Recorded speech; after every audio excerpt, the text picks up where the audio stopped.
আসসালামু আলাইকুম। সবাইকে স্বাগত জানাচ্ছি। আমি নাসরুল ইসলাম তন্ময়। শুরুতে বিআরবি কেবল সংবাদ শিরোনাম জানিয়ে দিব সর্বশেষ গুরুত্বপূর্ণ আপডেট বাংলা সংবাদ। শুরুতে সংবাদ শিরোনাম। তিস্তার পানি বন্টন প্রসঙ্গ থেকে সরকার সরে আসবে বললেন নজরুল ইসলাম খান।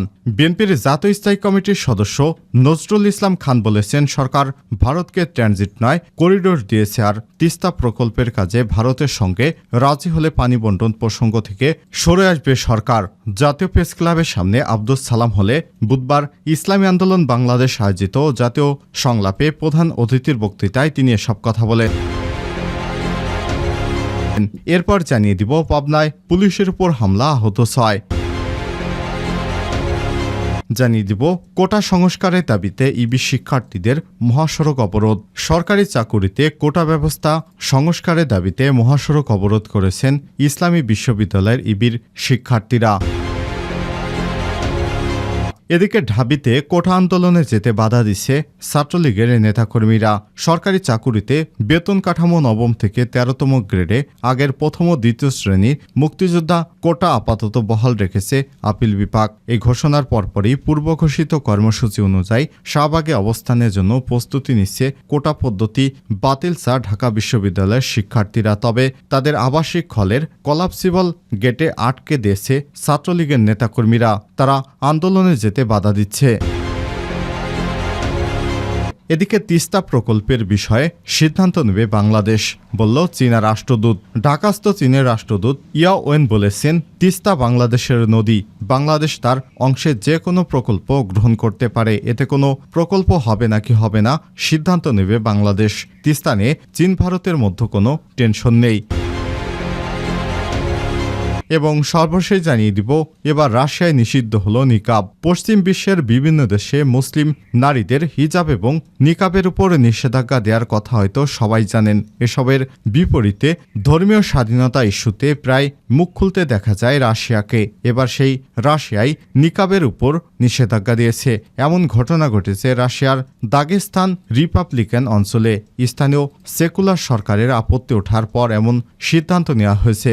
রুশ সংবাদ মাধ্যম আরটিএ এক প্রতিবেদনে বলেছে, দাগেস্তান রিপাবলিকানের ইসলামিক কর্তৃপক্ষ মুসলিম নারীদের নিকাব পরিধানের উপর সাময়িক নিষেধাজ্ঞা দিয়েছে। গত মাসে অঞ্চলটিতে একটি সশস্ত্র হামলার পর এমন সিদ্ধান্ত নেওয়া হয়। প্রিয় দর্শক, এতক্ষণ শুনছিলেন সংবাদ শিরোনাম, এবারে বিস্তারিত। তবে তার আগে বন্ধুরা, আপনি কোন স্থান থেকে আমাদের সংবাদটি দেখছেন কমেন্ট করে জানিয়ে দিন এই সংবাদ সম্পর্কে আপনার মূল্যবান মতামত। প্রিয় দর্শক, আপনি যদি আমাদের চ্যানেলে নতুন হয়ে থাকেন, ভিডিওটি দেখতে দেখতে চ্যানেলটি সাবস্ক্রাইব করে রাখুন, যাতে করে আমাদের লেটেস্ট আপডেট সংবাদগুলো সবার আগে আপনার কাছে পৌঁছে যায়। এবারে বিস্তারিত। তিস্তার পানি বন্টন প্রসঙ্গ থেকে সরে আসবে সরকার, নজরুল ইসলাম। বিএনপির জাতীয় স্থায়ী কমিটির সদস্য নজরুল ইসলাম খান বলেছেন, সরকার ভারতকে ট্রানজিট নয় করিডোর দিয়েছে, আর তিস্তা প্রকল্পের কাজে ভারতের সঙ্গে রাজি হলে পানি বন্টন প্রসঙ্গ থেকে সরকার সরে আসবে। জাতীয় প্রেস ক্লাবে আব্দুস সালাম হলে বুধবার ইসলামী আন্দোলন বাংলাদেশ আয়োজিত জাতীয় সংলাপে প্রধান অতিথির বক্তৃতায় তিনি এসব কথা বলেন। ভারতের সঙ্গে বাংলাদেশের সম্পর্কের বিষয়ে নজরুল ইসলাম খান বলেছেন, আমরা প্রতিবেশী বদলাতে পারবো না, প্রতিবেশীদের সঙ্গে আমাদের সুসম্পর্ক থাকবে, কিন্তু সেটা হবে পারস্পরিক শ্রদ্ধা, বিশ্বাস এবং স্বার্থের ভিত্তিতে। যখনই আমাদের সরকার রাজি হবে তিস্তা প্রকল্পে আমরা ভারতকে সহযোগিতা দিব, তাহলে বুঝতে হবে সরকার তিস্তার পানি বন্টনের যে প্রসঙ্গ সেখান থেকে সরে এসেছে। চরমোনাই পীর সৈয়দ মোহাম্মদ রিজাউল করিমের সভাপতিত্বে আয়োজিত সংলাপে আরও বক্তব্য রাখেন নাগরিক ঐক্যের সভাপতি মাহমুদুর রহমান মান্না, বিপ্লবী অর্কাস পার্টির সাধারণ সম্পাদক সাইফুল হক, ইসলামী আন্দোলন বাংলাদেশের সিনিয়র নায়েবে আমির মুফতি ফয়জুল করিম, সাধারণ সম্পাদক অধ্যক্ষ ইউনুস আহমেদ মাদানী, গণফোরাম একাংশের সাধারণ সম্পাদক সুব্রত চৌধুরী। পাবনায় পুলিশের উপর হামলায় আহত 6। পাবনা শহরে মাদকদ্রব্য নিয়ন্ত্রণ অধিদপ্তরে মাদক বিরোধী অভিযানের সময় হামলার ঘটনা ঘটেছে। এতে পুলিশের 2 সদস্য সহ 6 জন আহত হয়েছেন। এই ঘটনার সঙ্গে একই অভিযানে স্থানীয় ওয়ার্ড কাউন্সিলর সহ 3 জনকে আটক করা হয়েছে। বুধবার 3 জুলাই বিকাল 5টার দিকে পাবনা শহরের সিঙ্গা প্রাথমিক বিদ্যালয়ের পাশে এই দুর্ঘটনা ঘটে।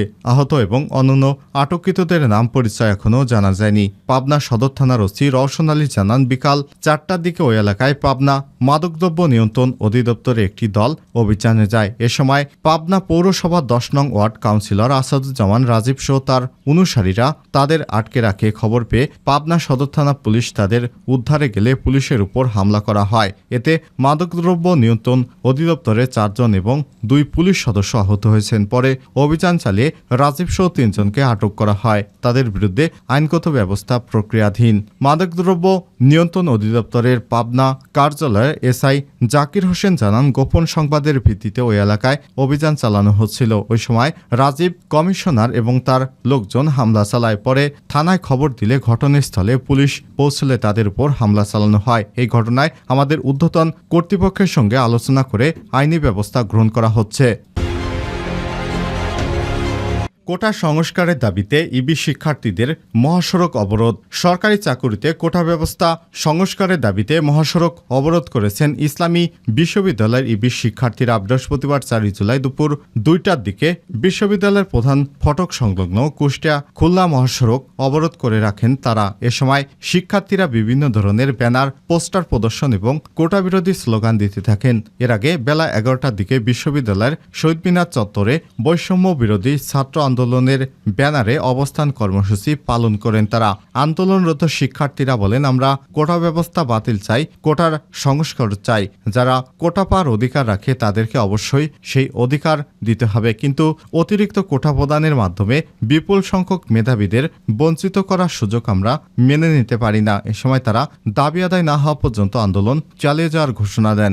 শিক্ষার্থীদের দাবিগুলো হলো 2018 সালে ঘোষিত সরকারি চাকুরিতে কোটা পদ্ধতি বাতিল এবং মেধাভিত্তিক নিয়োগের পরিপত্র বহাল রাখতে হবে। পরীক্ষায় কোটা সুবিধা একাধিকবার ব্যবহার করা যাবে না এবং কোটায় যোগ্য প্রার্থী না পাওয়া গেলে শূন্য পদগুলোতে মেধা অনুসারে নিয়োগ দিতে হবে।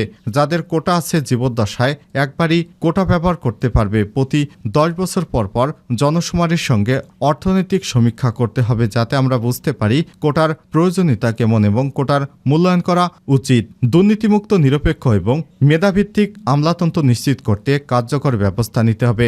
সরকারি চাকুরিতে বেতন কাঠামো 9ম থেকে 13তম গ্রেডে আগের প্রথম ও দ্বিতীয় শ্রেণীর মুক্তিযোদ্ধা কোটা সহ কোটা পদ্ধতি বাতিলের সিদ্ধান্ত বহালে উচ্চ আদালতের রায়ের প্রতিবাদে এবং 2018 সালে পরিপত্র পুনর্বহালের দাবিতে লাগাতার কর্মসূচির অংশ হিসেবে দেশের বেশ কয়েকটি পাবলিক বিশ্ববিদ্যালয়ে অবস্থান কর্মসূচি পালিত হচ্ছে। এদিকে প্রথম ও দ্বিতীয় শ্রেণীর সরকারি চাকুরিতে মুক্তিযোদ্ধা কোটা পদ্ধতি বাতিলের সিদ্ধান্ত অবৈধ ঘোষণা করে হাইকোর্টের দেয়া রায় আপাতত বহাল রেখেছে আপিল বিভাগ। বৃহস্পতিবার 4 জুলাই বিষয়টি নিয়ে আপিল বিভাগের শুনানি হওয়ার কথা থাকলেও তা হয়নি। এ সময় পূর্ণাঙ্গ রায় পাওয়ার পর কোটা নিয়ে নিয়মিত আপিল করার নির্দেশ দেয় সর্বোচ্চ আদালত।